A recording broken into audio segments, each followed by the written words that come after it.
Hello everyone, आप सभी का स्वागत है मेरे यूट्यूब चैनल पर।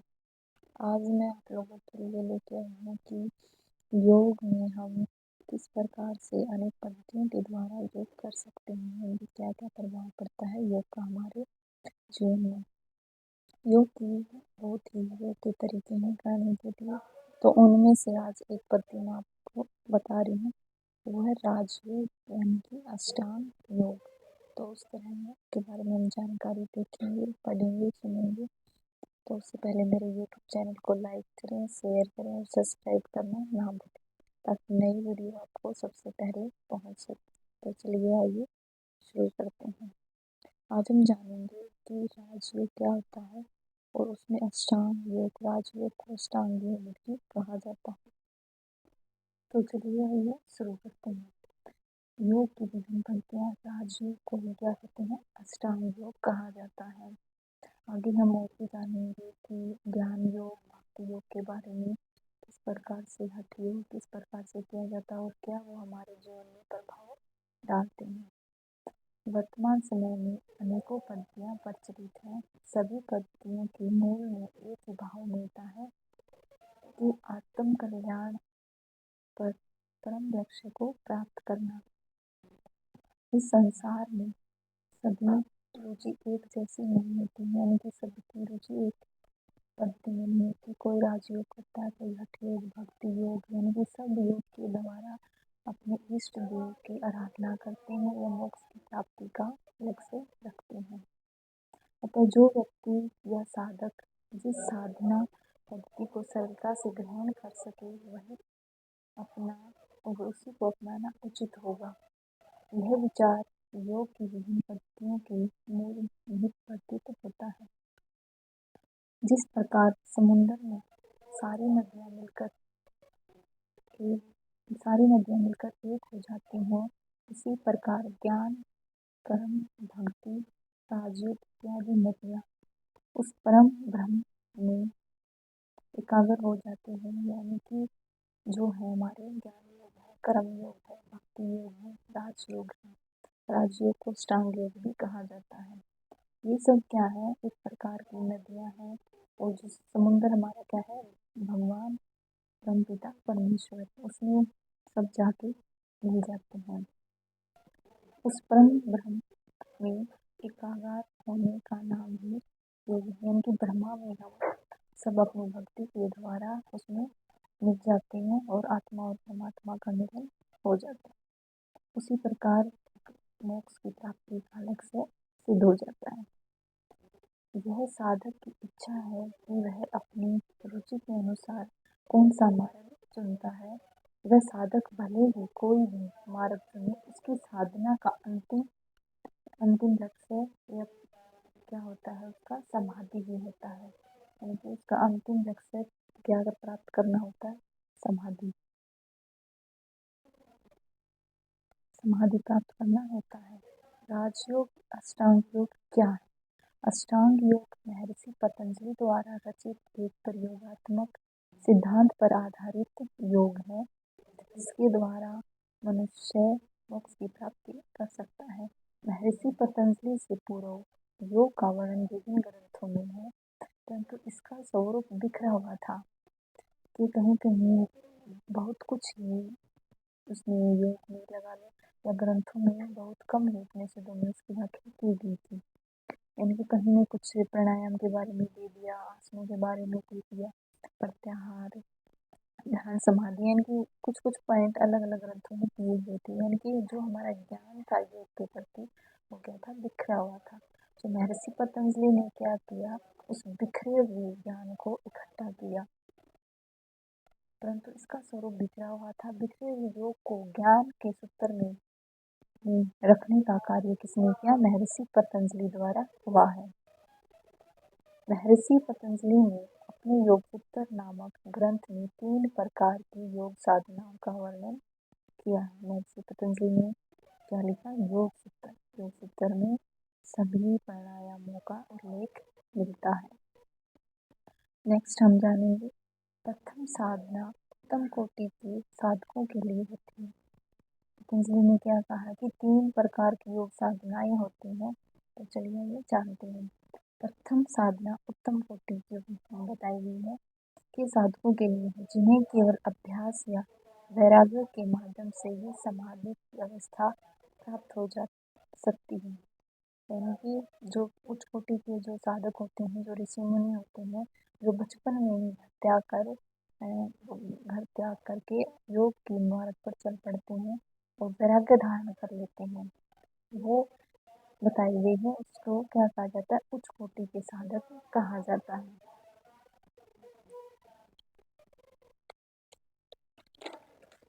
नेक्स्ट जानिए। फिर बताया है मध्यम कोटि के साधक। मध्यम कोटि के साधकों के लिए महर्षि पतंजलि ने क्रिया योग का अर्थ बताते हुए कहा है कि तप, स्वाध्याय तथा ईश्वरीय परिधान की संयुक्त साधना क्रिया योग कहलाती है। उनके कुछ बताया गया कि मध्यम कोटि के जो होते हैं, साधक होते हैं, उनके लिए क्या है? तप कर कर स्वाध्याय के साथ या ईश्वर परिधान की ये जो योग की जो क्रियाएं बताई गई हैं, ये अपनाकर एक साधारण साधक अपने योग की सिद्धि को प्राप्त कर सकता है। फिर बताया गया है तीसरे प्रकार के साधक कौन कौन से होते हैं। तृतीय प्रकार के साधक सामान्य कोटि के लिए कहा गया है, यानी कि जो सामान्य कोटि के हैं उसके लिए तृतीय प्रकार के का योग बताया गया है कि जिसका न तो शरीर शुद्ध है और न ही मन। पहले में क्या बताया गया कि जो उत्तम कोटि के जो साधक होते हैं उनका तन और मन दोनों शुद्ध होते हैं। फिर इसमें बताया गया है कि वो अपना यानी कि शुद्ध शरीर शुद्ध करके मध्यम कोटि के साधक होंगे। और इसमें क्या बताया कि जिनका न तो शरीर शुद्ध होता है और न ही मन शुद्ध होता है, ऐसे साधकों को प्रारंभ में ही साधारण व्रत रहते हुए महर्षि पतंजलि द्वारा प्रस्तुत अष्टांग योग का आश्रय लेना आवश्यक होता है। यानी कि उन्हें क्या होता है कि जो अष्टांग योग है उसका सहारा लेना चाहिए योग की प्राप्ति के लिए। नेक्स्ट है अष्टांग शब्द। दो शब्दों के मेल से बना हुआ है, अर्थात अष्ट प्लस अंग, जिसका अर्थ है 8 अंगों वाला। अष्ट मतलब 8 अंग, जिसके 8 अंग दिए गए। नाम से प्रतीत होता है कि 8 योगों के बारे में बताया गया है कि किस प्रकार 8 योगों को अपनाकर हम कैवल्य की यानी कि मोक्ष की प्राप्ति कर सकते हैं। अतः अष्टांग योग वह साधना मार्ग है जिसमें 8 साधनों का वर्णन होता है, जिसे साधक शरीर व मन की शुद्धि करके परिणाम स्वरूप एकाग्रता भाव को प्राप्त कर समाधि लेता है। यानी कि क्या करता है? ये 8 इस तरह के मार्ग बताए गए हैं, इसे साधक अपने मन शरीर और मन को शुद्ध करके भगवान में लीन हो जाता है, उनकी एकाग्रता का भाव उसमें उत्पन्न हो जाता है तथा कैवल्य की प्राप्ति कर लेता है। कैवल्य का मतलब होता है मोक्ष की प्राप्ति। यहाँ पर आप साथ के साथ मोक्ष ब्रैकेट में लिख लें, यानी मोक्ष की प्राप्ति। अष्टांग योग के 2 प्रकार हैं, बहिरंग योग और अंतरंग योग। यानी कि एक बाह्य होता है, एक अंदर का होता है। तो बहिरंग योग किसे कहते हैं? इसमें कितने इसके पार्ट हैं और एक एक करके जानेंगे हम कौन से योग में क्या बताया गया है। फर्स्ट यम, नियम, आसन, प्राणायाम और प्रत्याहार। इस तरह से आप डायग्राम बना सकते हैं जो आपको समझने में आसानी हो। अब हम जानेंगे यम को। चित्त का नियम पूर्वक चलाना यम कहलाता है। चित्त क्या होता है? हमारा मन।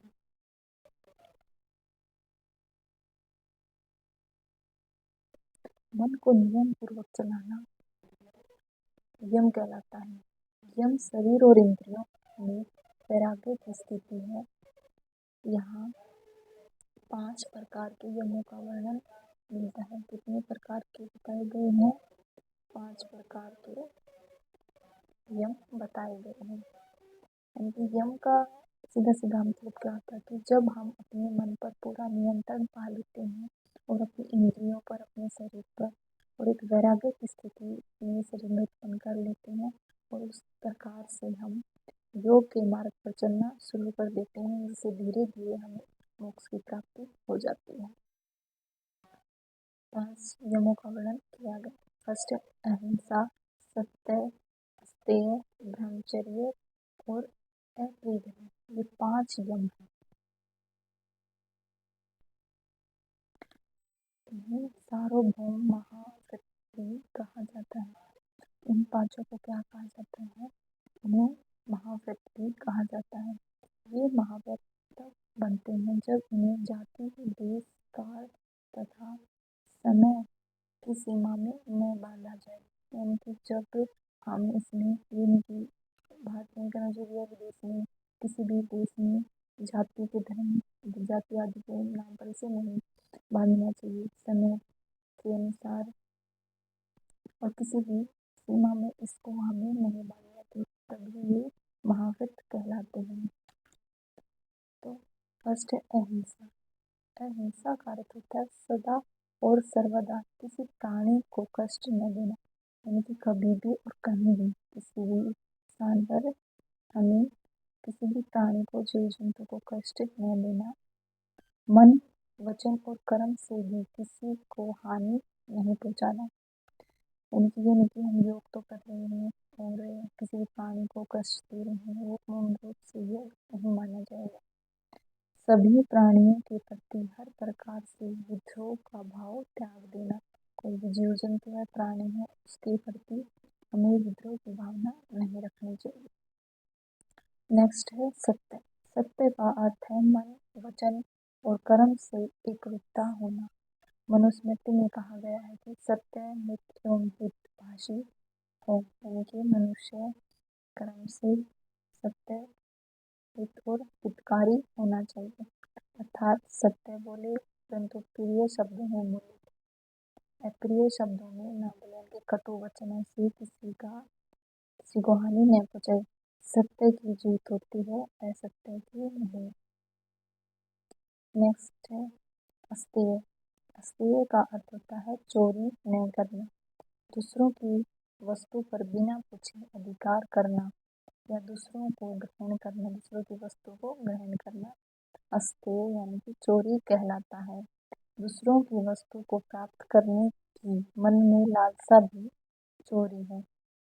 अतः योगी पुरुष को न तो चोरी करनी चाहिए, न ही किसी से करवानी चाहिए। भगवान ने जो कुछ प्रदान किया है उसमें पूर्ण संतुष्ट एवं आनंदित रहना चाहिए। नेक्स्ट है ब्रह्मचर्य। मन को ब्रह्म यानी कि ईश्वर में लगाए रखना ही ब्रह्मचर्य है। साधक को सदा ही अपने मन में इस विचार को दृढ़ रखना चाहिए, जैसे जल का स्वाभाविक गुण क्या होता है? शीतल एवं दृढ़। यानी कि वो ठोस नहीं होता, क्योंकि उसका जो स्वाभाविक गुण होता है या तो तरल में मिलेगा या वो शीतल मिलेगा या वो दृढ़ में। उसका जमना क्या है कि हम कुछ क्रियाएं करते हैं तभी वो बर्फ बन जाती है। जमना बर्फ बनने पर ठोस हो जाने के बाद भी अपना स्वाभाविक अवस्था में ही वापस लौट आता है।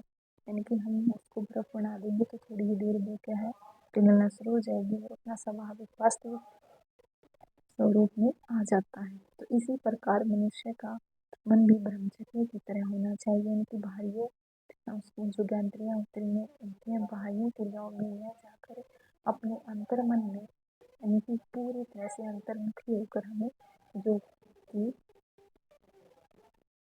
अवस्था तक पहुंचना चाहिए।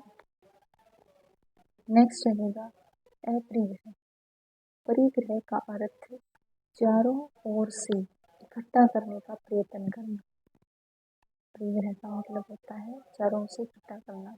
इसके विपरीत जीवन जीने के लिए न्यूनतम धन, वस्त्र आदि स्थानों एवं से संतुष्ट होकर जीवन के मुख्य लक्ष्य ईश्वर आराधना करना अपरिग्रह है। यानी कि हमें अपना समय न्यूनतम धन में, वस्त्र में या पदार्थों में इकट्ठा करने से संतुष्ट होकर जीवन के मुख्य लक्ष्य जो ईश्वर की आराधना करना है वो क्या कहलाता है? अप्रिय।